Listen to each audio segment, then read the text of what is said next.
হঠাৎ করে শুনছি অনেক হঠাৎ করে শুনছে বলতে এই যে শুনছে শুনলেও না শোনার বান করছে আর কি বলে অভিযোগগুলো যেহেতু শুনছি আগে তো এত অভিযোগ শুনছি না যেহেতু জেনেও না তখন আমরা সেই কথা সবাই মিলে একটা চিন্তা ভাবনা করতে তাদের দাবি দেওয়া আগে একটা দাবি দেওয়া বা তাদের কী করে তাদের সুস্থ সুন্দরভাবে তাদের একটু করে দেওয়া যা আমরা সবাই বলতে যে আমরা একশো আমরা রেডি আছি কীভাবে তাদের সুন্দর পরিবেশ দেওয়া যায় আমরা স্যার এটার জন্য আপনাকে কালকে 11টার টাইম দেওয়া হয়েছে।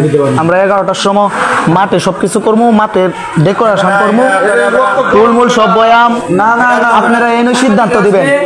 অপেক্ষা করছে তোমরা সময় দিতা না, সময় তো দিলাম 24 ঘন্টা সময় দিলাম না, সময় দিলাম আমি কই এই ন আমি বড় ভাই রাখছি না কোনো নেতারে ধরছি না। শোনেন আমার কথা হচ্ছে আমার কথা আমি কই কমিটি যদি চাই আমাদের সাথে থাকতে পারবে, কমিটি রাখি না আমরা দরকার নাই। এলাকার কোনো বড় ভাই নাই, এলাকার কোনো নেতা নাই, এই মনে করেন যে এই যে আইন লাইনের কোনো নেতা কাম নাই। আমরা করবো, আমাদের সামনে সব কিছু বলবেন, অন্য কাউরে আমাদের পিছে লাগাইবেন এরকম হইব না। আর তোমার কথা তুমি বলো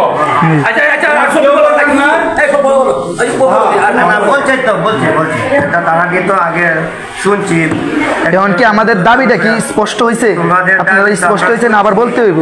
না না শুনছি আছে মাথা, তোমরা একটু সবাই ধৈর্য ধরো, তোমাদের মাথা একটু ঠান্ডা করো বেটা, কারণ সবসময় গরম আমরা আমাদের মাথায় তো কাজ করো, আমাদের মাথায় তো কাজ করো, আমার কাজ করো না, আমরা তো একটু বয়স হয়েছে বেটা, আমরাও তো বেটা সবসময় যে তোমরার মতো মনে হলো যে তোমাদের বয়সে সে তো কইতাছে না, বুঝছো না?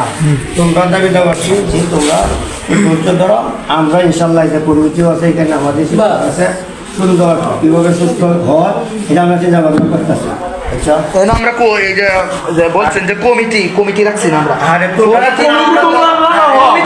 বেমানি